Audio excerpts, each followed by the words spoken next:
शमी के पेड़ के नीचे भगवान शिव अपने अड़भंग स्वरूप में विराजमान है। अड़भंग स्वरूप कैसा?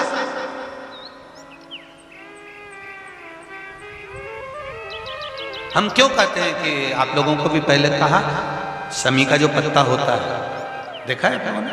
शमी का जो पत्ता होता है, हम पहले भी कथा में कहा है, जो व्यक्ति मदिरा में डूबा रहता है, नशे में डूबा रहता है, जो व्यक्ति बहुत ज़्यादा मात्रा में ये तंबाकू गुटखा या पाउच आदि खाता रहता है और उसका गुटखा पाउच छूटने को ही तैयार नहीं होता, वो बेचारा प्रयास करता है, ऐसा नहीं है कि नहीं करता। आजकल के ज़माने में तो कितनी बड़ी बड़ी बीमारी होने लगी, कैंसर जैसा रोग होने लगा, तो वो छोड़ना चाहता है, ऐसा नहीं कि नहीं छोड़ना चाहता। हर व्यक्ति चाहता है कि मैं व्यसन को छोड़ दूं, पर थोड़े दिन छूटता है, वापिस वो उस व्यसन में लग जाता है। तो हम पहले भी इस कथा को कहे, शमी के वृक्ष के नीचे शमी के मिट्टी का शिवलिंग बनाकर, शमी के वृक्ष के नीचे शमी की ही मिट्टी का शिवलिंग बनाकर उस पर जो बेलपत्र समर्पित करता है और शमी पत्र समर्पित करता है, वो बेलपत्री को उठाकर ले आता है, शमी पत्र के साथ में शिवलिंग की पूजन करी हुई शिवलिंग का विसर्जन कर देता है। उसी दिन उस बेलपत्र को, लाए हुए बेलपत्र को जो शमी पेड़ के नीचे पूजन कर कर बनाया गया है, उस बेलपत्र को जो नशा करने वाला व्यक्ति होता है उसको 3 दिन तक लगातार, पहली पत्ती बीच की, दूसरी पत्ती राइट की, तीसरी पत्ती लेफ्ट की, जो एक एक कर 3 दिन तक खिला देता है। 3 या 4 बार अगर प्रयोग कर लिया तो ये निश्चित है दूसरी बार वो नशे में धुत नहीं होगा, ये निश्चित।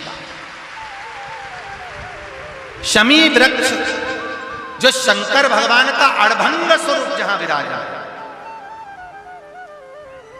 थोड़ा मदिरा पान करने वालों के लिए, व्यसन करने वालों के लिए, थोड़ा गलत कर्म करने वालों के लिए थोड़ा सा और बहुत जरूरी है। मेरा नवयुवक बेटा बेटियों से ये निवेदन रहा है और आज फिर करता है, आप तंबाकू खाते हो, आप गुटखा खाते हो, आप पाउच खाते हो, आपसे निवेदन है ये समझ लीजिए कि आप मौत की सीढ़ी पर अपना पांव रखना प्रारंभ कर दिए हो और मौत की सीढ़ी पर पांव रखा और कभी भी कोई बड़ी बीमारी आपको किसी भी समय पर घेर सकती है। एक बात बहुत ध्यान से उतारना, मेरे बेटा बेटियों से निवेदन, नवयुवक बच्चों से निवेदन, युवान बेटा बेटियों से निवेदन है, हम सुपारी खाते हैं या कोई सामान खाते हैं, बार बार हमारा गाल कटता जाता है, फिर ठीक होता है, फिर कटता है, फिर ठीक होता है, फिर कटता है, दांत में, जबड़े पर और गाल में झार झार सी पड़ने लगती है।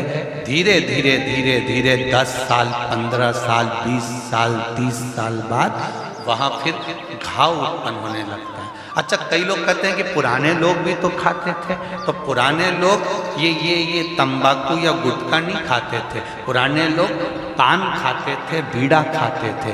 पान में चूना लगता था, कत्था लगता था, और पान में एक तंतु होता है बीच का, वो तंतु एक ऐसा होता है जो अंदर बीमारी को पनपने नहीं देता। इसलिए जो बुजुर्ग लोग जो पान खाने वाले होते हैं, केवल जो पान का सेवन करते हैं, उनको कभी ये बड़ी बीमारी का रोग सताता नहीं है। और जो ये नया नया पाउच आता है जिसपे तुमने देखा होगा, उस पर कैंसर का फोटो भी बना रहता है, ये नए नए पाउचों पर, कभी तुमने देखा कि पान पर फोटो बना हुआ है, पर पाउच पर, गुटके पर उसका समझो।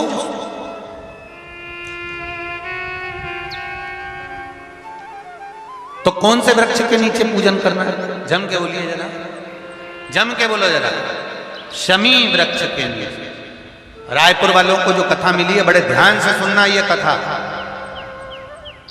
बड़े आनंद के साथ मिली। और जितने लोग आस्था चैनल पर जो सुन रहे हैं, जितने फेसबुक यूट्यूब पर सुन रहे हैं, और यहाँ लाखों की संख्या में लोग बैठे होंगे, कई लोग तो अपनी अपनी टीन के ऊपर, छत के ऊपर चढ़ के बैठे हैं, कोई ट्रैक्टर पर, कोई गाड़ियों पर, कोई खंभों पर चढ़ के बैठे होंगे। ध्यान से, बड़े प्रेम से सुनो इस कथा को, बड़े आनंद। शमी पत्र का